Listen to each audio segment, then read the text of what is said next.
Bonjour à tous, on va voir dans cette leçon comment additionner et soustraire des fractions.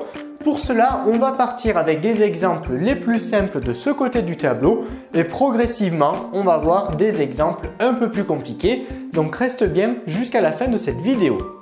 Pour additionner et soustraire des fractions, il faut respecter certaines règles. Alors on peut faire l'analogie suivante avec des torchons et des serviettes.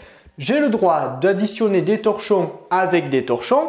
Le résultat me donnera un nombre de torchons. Pareil si je devais soustraire des torchons avec des torchons. Je ne peux pas par contre additionner des torchons et des serviettes et obtenir comme résultat des torchons. Si j'additionne des torchons et des serviettes, ça fait un mélange et finalement c'est pas possible. On peut faire cette analogie-là avec les fractions. En effet, pour additionner des fractions ou soustraire des fractions, pour ce faire, il faut impérativement que les fractions aient le même dénominateur. On parle alors de dénominateur commun. C'est d'ailleurs le premier rappel que je t'ai écrit ici au tableau. Pour additionner des fractions, dans un premier temps, il faut que les fractions aient le même dénominateur. Et ensuite, pour additionner les fractions, eh bien, cela revient finalement à additionner les numérateurs ensemble tout en conservant ici le dénominateur commun. Donc, première règle primordiale à retenir sur les additions, les soustractions de fractions, il faut absolument que les fractions aient le même dénominateur. Maintenant que l'on a rappelé la règle fondamentale pour additionner et soustraire des fractions, il va être très facile de réaliser les deux premiers exemples ici. Ici, on souhaite donc additionner 2 cinquièmes avec 8 cinquièmes. Ici, mes deux fractions ont bien le même dénominateur, le dénominateur commun, c'est-à-dire 5. Donc, ici, à la suite, je vais faire égal et tout de suite, au dénominateur, je vais écrire le dénominateur commun que j'ai aux deux fractions, c'est-à-dire 5. Je rappelle que pour des additions ou des soustractions de fractions, je n'ai pas le droit d'additionner ou soustraire les dénominateurs. Attention, c'est très important de bien retenir cela. Donc là, je recopie directement au dénominateur le dénominateur commun que j'avais aux deux fractions, c'est-à-dire le 5. Par contre, les numérateurs, ici, je vais donc les additionner ensemble, puisqu'ici, je réalise une addition. Donc finalement, ici, je vais additionner le 2 avec le 8. Donc j'obtiens cette étape intermédiaire. 2 plus 8, 10.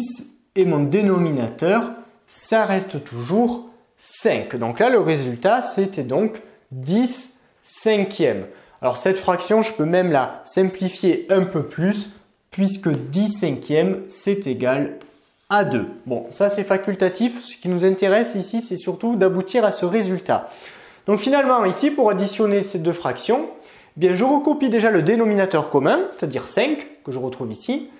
Et par contre, j'additionne les numérateurs ensemble. Je peux le faire directement parce que mes dénominateurs ici, ils sont déjà identiques. Ce sont les mêmes. De la même manière, on va pouvoir rapidement calculer la soustraction suivante, c'est-à-dire 4 tiers moins 1 tiers. Ici, mes deux fractions ont déjà le même dénominateur, donc c'est facile. Ici, le dénominateur commun, c'est 3, donc je le recopie de suite, 3, comme ça je me débarrasse finalement du dénominateur. Par contre, ici, je vais donc maintenant faire 4 moins 1. Donc au numérateur, ici, je vais écrire 4 moins 1. Et ensuite, je réalise le calcul. 4 moins 1, ça me donne 3. Et au dénominateur, j'avais toujours 3. Donc finalement, comme résultat, j'obtiens 3 tiers. Et 3 tiers, tu le sais déjà, c'est une fraction particulière, c'est l'unité. 3 tiers, c'est égal au nombre 1. On continue à présent avec deux autres exemples où on augmente un petit peu la difficulté. Ici, on souhaite donc additionner 1 dixième avec 2 cinquièmes. Problème, c'est qu'ici, mes fractions n'ont pas le même dénominateur. Donc, il va falloir que je trifouille, que je modifie mes fractions pour finalement faire apparaître un dénominateur commun, un même dénominateur aux deux fractions. Et là, je t'amène au deuxième rappel ici, c'est qu'on ne modifie pas la valeur d'une fraction dès lors qu'on multiplie en haut et en bas, c'est-à-dire au numérateur et au dénominateur, par un même nombre que j'ai ici appelé k, avec k différents de 0, sinon on se retrouverait avec un dénominateur égal à 0, ce qui n'est pas possible. Donc ce qu'il faut retenir, la deuxième rappel, je ne modifie pas la valeur d'une fraction dès lors que je multiplie le numérateur et le dénominateur par un même nombre. Si je reviens ici, il faut donc ici que je change une fraction ou l'autre, et parfois il faudra changer les deux, pour finalement qu'on se retrouve, il faut que je me débrouille pour avoir le même dénominateur en bas. Donc ici, comment je vais faire pour modifier mes fractions pour finalement avoir le même dénominateur? Bon, ici la solution, elle semble assez évidente. Ici, je vois 10, ici, je vois 5. Bien 5, je peux assez facilement modifier cette fraction pour faire apparaître au dénominateur 10. En effet, par quoi je dois multiplier mon 5 pour avoir 10? Eh bien ici, mon 5, je vais le multiplier par 2. Ainsi, j'aurai bien au dénominateur 10, c'est-à-dire la même chose, le même dénominateur que cette fraction. Par contre, n'oublie pas que pour ne pas changer cette fraction, la valeur de cette fraction, si je multiplie par 2 en bas, je dois multiplier par 2 en haut. Donc finalement, on va réécrire en dessous ce que cela nous donne. Bon, le 1 dixième, lui, voilà, il ne change pas. Par contre, mon 2 cinquièmes, je modifie cette fraction, je vais l'écrire différemment. 2 fois 2, 4. Donc cette fois au numérateur, j'ai 4. 5 fois 2, 10. Et là, je suis content puisque maintenant, j'ai bien deux fractions qui ont le même dénominateur. Et je vais donc pouvoir maintenant les additionner entre elles. Donc finalement, ligne suivante, au dénominateur, eh bien, le dénominateur commun ici c'est 10, donc je recopie directement 10, et cette fois je peux additionner les numérateurs entre eux. 1 plus 4, 5. Et donc là, le résultat c'est donc 5 dixièmes. Alors cette fraction, je peux encore la simplifier, je ne vais pas le faire ici, ce n'est pas l'objet de cette leçon. D'accord? Donc là, le résultat, c'était donc 5 dixièmes. Et finalement, toute l'astuce réside ici à comment je vais faire pour modifier ma fraction pour faire apparaître un dénominateur commun. Donc ici, bien pour pouvoir le faire, on a multiplié par 2 en haut et en bas cette fraction-là pour faire apparaître au dénominateur 10. Donc on a transformé 2 cinquièmes en 4 dixièmes. Allez, on continue avec l'exemple suivant dans lequel on souhaite réaliser la soustraction 2 tiers moins 5 quarts. J'ai toujours le même problème ici, c'est que je n'ai pas le même dénominateur. Donc il faut que je cherche un dénominateur commun. Bon, 3 pour pouvoir aller à 4, ça va être compliqué. Avec un nombre entier, je ne vais pas pouvoir y arriver. Il y a 3 fois quelque chose pour arriver à 4, je ne vais pas y arriver. Si je pars dans l'autre sens non plus. 4 fois quelque chose, enfin, en l'occurrence c'est divisé là. 4 divisé par quelque chose pour aller à 3. Je ne vais pas y arriver non plus. Bon, là, je suis un peu bloqué à première vue.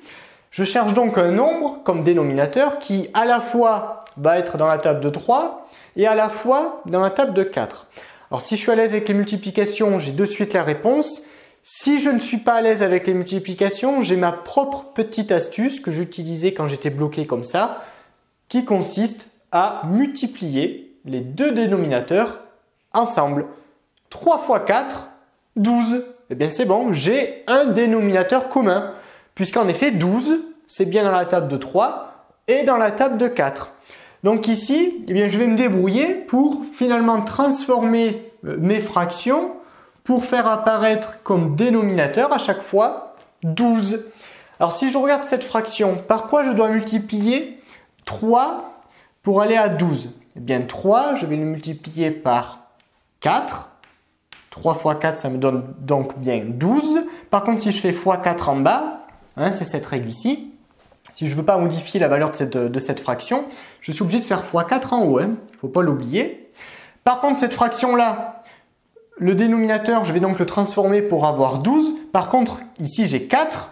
Donc 4 pour arriver à 12, je dois le multiplier par 3. Et si je multiplie par 3 en bas ici, je dois multiplier par 3 en haut. Donc finalement, qu'est-ce que l'on obtient comme nouvelle fraction? Donc ici, on voit que je suis obligé de changer les deux fractions alors qu'ici, j'avais besoin que d'en changer une. Alors 3 fois 4, 12, c'est bon, le dénominateur c'est bien 12. Et au numérateur, j'ai 2 fois 4, 8.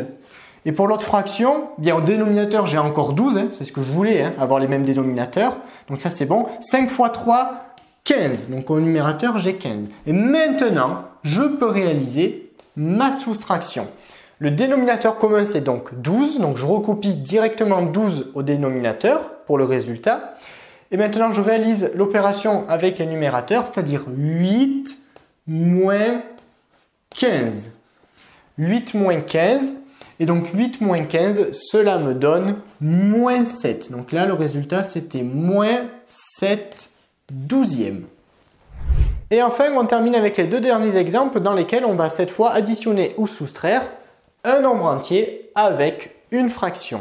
Et là, il faut se souvenir de quelque chose pour pouvoir se dépatouiller de ce type d'exemple.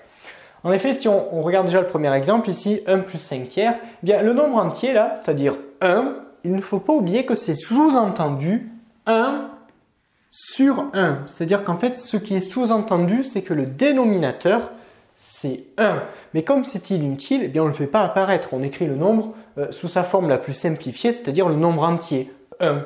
Mais c'est sous-entendu 1 sur 1. Et pour pouvoir additionner, là, eh bien c'est comme les règles ici, hein, il faut avoir le même dénominateur commun aux deux fractions. Ici, j'ai 1, ici, j'ai 3. Alors, comment je vais faire pour faire apparaître un dénominateur commun? Eh bien là, c'est assez facile parce que comme le dénominateur ici, c'est 1, ça va être facile d'aller chercher un dénominateur égal à 3 en multipliant 1 par 3. 1 fois 3, ça va donc me donner 3 et j'obtiendrai donc mon dénominateur commun. Mais si je multiplie par 3 en bas, je n'oublie pas de multiplier par 3 en haut. Et donc finalement, j'obtiens ceci. Au numérateur, j'ai donc 1 fois 3, c'est-à-dire 3. Et au dénominateur, eh bien 1 fois 3, 3. Et j'ai bien ici fait apparaître le même dénominateur que celui de cette fraction. Donc là, j'écris à la suite 5 tiers. Et dernière étape, donc cette fois on ne va pas faire l'étape intermédiaire. Hein. Je recopie directement le 3 au dénominateur et j'additionne les numérateurs entre eux. 3 plus 5, 8. Donc ici le résultat c'était donc 8 tiers. Et enfin on termine avec le dernier exemple où on va appliquer exactement la même méthode que pour cet exemple ici. 4 moins 2 neuvièmes. Comme ici j'ai un nombre entier, eh bien c'est sous-entendu 4 sur 1. Donc maintenant, quel est le dénominateur commun qui apparaît assez naturellement? Eh bien le dénominateur commun, ça va donc être 9. Et ça va être facile d'atteindre 9 avec cette fraction-là en dénominateur. Parce que comme ici le dénominateur c'est 1, eh bien pour avoir 9, tout simplement je vais multiplier par 9 en bas. Et je n'oublie pas de multiplier par 9 en haut. Donc finalement, ici, j'obtiens 4 fois 9, 36. Le dénominateur, c'est donc 9 moins 2 neuvièmes égale. Donc là, je recopie directement le dénominateur, c'est-à-dire 9 hein, que j'avais ici hein, en commun. Et par contre, au numérateur, je réalise ma petite soustraction, c'est-à-dire 36 moins 2. 36 moins 2, 34. Donc ici, la réponse, c'était 34 neuvièmes. Cette leçon est désormais terminée. Abonne-toi à la chaîne pour ne rater aucune de nos prochaines vidéos. Et on te dit à très vite dans une autre leçon de Petit Savant.